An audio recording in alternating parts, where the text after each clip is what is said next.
अस्सलाम वालेकुम, this is Syed Ahmad Gilani. आज की इस वीडियो में मैं आपको टाइप्स ऑफ सेंटेंस बताऊंगा कि 3 टाइप होते हैं सेंटेंस के। एक होता है सिंपल, दूसरा है कंपाउंड, तीसरा है कम्प्लेक्स सेंटेंसेस। ये जो हैं एग्जाम में काफ़ी आते हैं, ऑब्जेक्टिव में भी आ सकते हैं, डिफरेंट जगहों पर आपको ये मिलेंगे। तो ये क्या है, आज इनको देखेंगे इस वीडियो में। तो स्टार्ट करते हैं। सबसे पहले हम देखेंगे सेंटेंस और क्लॉज में क्या फ़र्क है, क्योंकि यहाँ पे ये समझना काफ़ी ज़रूरी है कि सेंटेंस और क्लॉज में क्या फ़र्क है। उसके बाद ही आप जो सेंटेंस की टाइप्स हैं उसको समझ सकेंगे। सबसे पहले सेंटेंस को देखेंगे। सेंटेंस एक सेट ऑफ वर्ड्स होता है जो कि कंप्लीट होता है अपने आप में, वो कंप्लीट मीनिंग हमें देता है और it always gives complete meaning जो भी है। फॉर एग्जाम्पल यहाँ पे आप देख लें, I think I have completed the task. अब ये सारा जो सेट ऑफ वर्ड्स है ये हमें कंप्लीट मीनिंग दे रहा है कि मुझे लगता है कि मैं अपना काम मुकम्मल कर चुका हूँ, इसमें किसी बात का जो है वो शुबा नहीं है। Number 2, you should see a doctor. यहाँ पर ये जुमला भी कंप्लीट है कि आपको चाहिए कि आप डॉक्टर के पास जाएं। तीसरा है he has many people to work for him. ये भी कंप्लीट है कि उसके पास काफी लोग हैं काम करने के लिए। तो ये तीनों सेंटेंसेस जो आपको नजर आ रहे हैं इनको हम सेंटेंस इसलिए कहते हैं क्योंकि ये तीनों जो सेंटेंसेस हैं इसमें सेट ऑफ वर्ड्स हैं और ये कंप्लीट सेट ऑफ वर्ड्स हमें मुकम्मल मीनिंग दे रहा है, इसलिए इसको सेंटेंस कहेंगे। अब देखते हैं क्लॉज क्या होता है। क्लॉज क्या है? It is a group of words having subject and verb. Clause जो है वो एक ऐसा ग्रुप ऑफ वर्ड्स है जिसमें सब्जेक्ट और वर्ब होता है। और यहाँ पे ये चीज अंडरस्टैंड करने की है कि ये एक सेंटेंस का हिस्सा होता है, मतलब एक सेंटेंस बड़ा होता है और उसके अंदर एक छोटा सा यूनिट होता है जिसको क्लॉज कहते हैं और इस यूनिट में सब्जेक्ट और वर्ब दोनों होंगे। फॉर एग्जाम्पल, अब ये पूरा एक सेंटेंस है, आखिर तक पढ़ेंगे तो पूरा सेंटेंस है। My friend smiles when someone looks at him. अब ये पूरा एक सेंटेंस है क्योंकि ग्रुप ऑफ वर्ड्स और कंप्लीट मीनिंग हमें दे रहा है कि मेरा फ्रेंड जो है वो मुस्कुराता है जब उसकी तरफ कोई देखता है। लेकिन इसमें हम ये देखेंगे माई फ्रेंड स्माइल्स, इसमें माई फ्रेंड जो है सब्जेक्ट है, स्माइल्स जो है वर्ब है। तो ये according to definition of clause subject और वर्ब हो तो वो क्लॉज बन जाता है, तो यहाँ पे ये क्लॉज हो गया। When someone looks at him, अब समवन सब्जेक्ट है और लुक्स जो है वर्ब है, तो समवन लुक्स ये भी एक क्लॉज है। तो इसका मतलब ये है कि इस एक सेंटेंस में हमारे पास 2 क्लॉजेस हैं। Number 2, I can't remember what happened last night. अब इसमें व्हाट जो है सब्जेक्ट है, हैपेंड वर्ब है, तो यहाँ पर भी एक क्लॉज है। तीसरा सेंटेंस देखें, ही गेन्ड, ही जो है सब्जेक्ट है, गेन्ड जो है वर्ब है, तो ही गेन्ड यहाँ पे ये क्लॉज है। When he stopped running, he gained wait when he stopped running, तो यहाँ पर ही जो सब्जेक्ट है, स्टॉप जो है वर्ब है, तो यहाँ पे ये क्लॉज है। तो इसका मतलब ये है कि जो सेंटेंस है वो बड़ा होता है या वो कंप्लीट मीनिंग देता है और जो क्लॉज है वो सेंटेंस का हिस्सा हो सकता है। It is a part of a sentence. Clause जो है वो सेंटेंस के मुकाबले में छोटा होता है, एक छोटा यूनिट होता है जो कि सेंटेंस के बीच में आ सकता है। तो ये डिफरेंस है सेंटेंस और क्लॉज का। आई होप यहां तक आपको समझ आ गया होगा। अब आगे चलते हैं। क्लॉज की अब 2 काइंड्स होती हैं, 2 ही काइंड्स हैं, एक इंडिपेंडेंट और एक डिपेंडेंट। ये बहुत ज्यादा आसान है। इंडिपेंडेंट जैसे कि नाम से ही पता चल रहा है कि ये वो क्लॉज होती है जिसको अपना मीनिंग कंप्लीट करने के लिए और वर्ड्स की और क्लॉजेस की जरूरत नहीं होती। जैसे the secret of life is honesty, कि जिंदगी का जो राज है वो ईमानदारी है।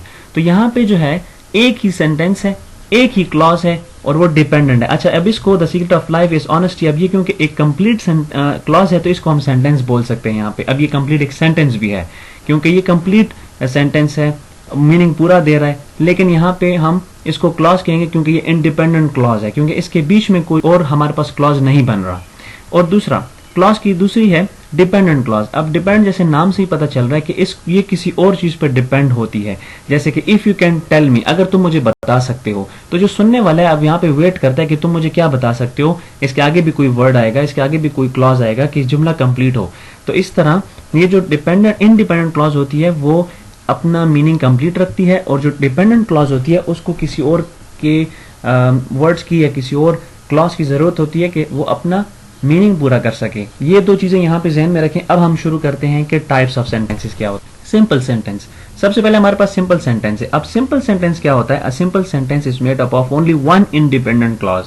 सिंपल सेंटेंस में सिर्फ और सिर्फ एक ही इंडिपेंडेंट क्लॉज होती है। इसका मतलब जैसे पहले हमने एग्जांपल देखी थी वो इंडिपेंडेंट क्लॉज थी, तो वो हम सिंपल सेंटेंस को कह सकते हैं। जैसे कि आई एम हैप्पी, अब ये जो आई एम हैप्पी है ये सिंपल सेंटेंस है और एक ही इंडिपेंडेंट क्लॉज है, इसके अंदर आप मजीद क्लॉजेज नहीं बना सकते, ना ढूंढ सकते हैं।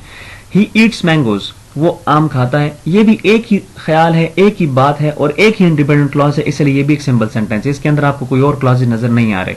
द प्रिजनर एस्केप्ड, ये भी एक ही क्लॉज है, इंडिपेंडेंट है, इसके अंदर मजीद क्लॉजेज नहीं बन सकती और ये मुकम्मल मीनिंग दे रहा है, तो ये सिंपल सेंटेंस है। तो सिंपल सेंटेंस वो सेंटेंस होता है जो कि एक ही इंडिपेंडेंट क्लॉज हो और मीनिंग कंप्लीट दे, वो सिंपल सेंटेंस है। अब दूसरा देखें, कंपाउंड सेंटेंस।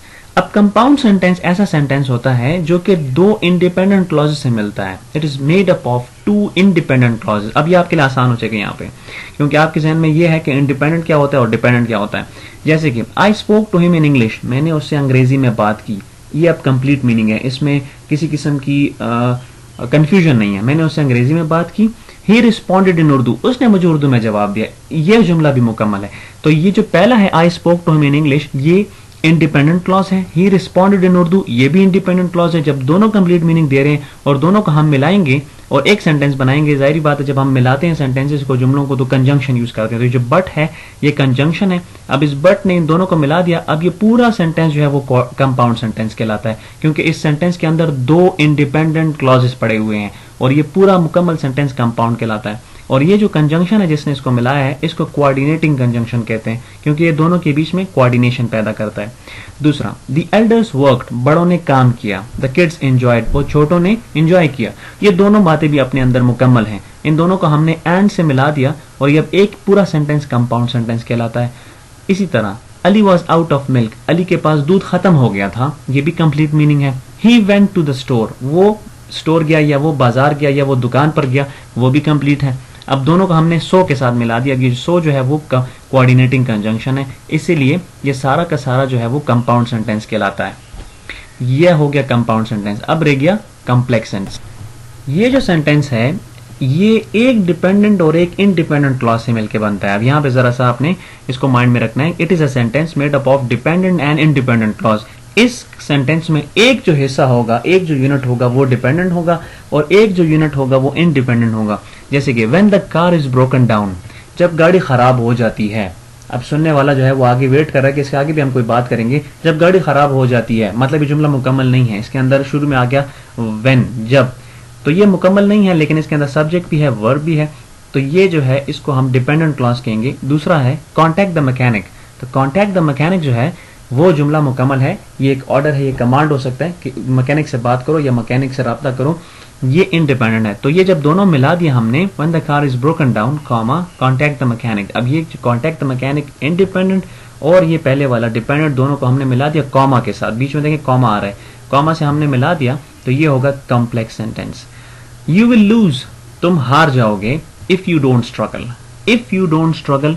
अब अगर तुम मेहनत नहीं करते, अगर तुम स्ट्रगल नहीं करते, तुम हार जाओगे। तो अगर इसमें हम देखें इफ यू डोंट स्ट्रगल, अगर तुम मेहनत नहीं करते, अगर तुम स्ट्रगल नहीं करते। अब सुनने वाला वेट कर रहा है कि आगे और भी कोई बात होगी। यू विल लूज, तो तुम हार जाओगे। तो जो यू विल लूज है ये इंडिपेंडेंट है। इफ यू डोंट स्ट्रगल ये डिपेंडेंट है। और ये जो इफ है यहाँ पे ये कंजंक्शन है। इस कंजंक्शन को सबऑर्डिनेटिंग कंजंक्शन कहते हैं, क्योंकि जो डिपेंडेंट क्लॉज होता है उसको हम सबऑर्डिनेट क्लॉज भी कहते हैं, क्योंकि वो सबऑर्डिनेट होता है मेन क्लॉज के। और जो इंडिपेंडेंट होता है उसको हम मेन क्लॉज भी कहते हैं। तो इसीलिए क्योंकि वो सबऑर्डिनेट होता है और सबऑर्डिनेट के साथ जब कंजंक्शन लग जाता है तो वो कंजंक्शन भी सबऑर्डिनेटिंग कंजंक्शन बन जाता है। तीसरा, आई स्माइल्ड, मैं मुस्कुराया। After I won the race, जब मैं रेस जीत चुका था, या जब मैंने रेस जीत ली, तो या मेरे रेस जीतने के बाद। अगर हम इसको कहें कि मेरे रेस जीतने के बाद, तो यहाँ पे जुमला मुकम्मल नहीं है, इसको मजीद दूसरे क्लॉज की जरूरत है। तो आई स्माइल्ड इसके साथ जब आ जाएगा तो ये कंप्लीट हो जाएगा। इसलिए आई स्माइल्ड जो है वो इंडिपेंडेंट है, क्योंकि सब्जेक्ट और वर्ब है। After I won the race जो है वो डिपेंडेंट है, और ये जो आफ्टर है ये यहाँ पे सबऑर्डिनेटिंग कंजंक्शन है। इन दोनों को मिला दिया हमने तो ये कॉम्प्लेक्स सेंटेंस बन गया। So this was all about simple sentence, compound sentence और कॉम्प्लेक्स सेंटेंस। और इसमें मैं आपको फिर एक दो बता दूं कि सिंपल सेंटेंस सिर्फ एक डिपेंडेंट क्लॉज होता है, कंपाउंड सेंटेंस में दो इंडिपेंडेंट क्लॉज होते हैं, और कॉम्प्लेक्स सेंटेंस में एक डिपेंडेंट और एक इंडिपेंडेंट क्लॉज होता है। I hope you have got it. Thank you very much.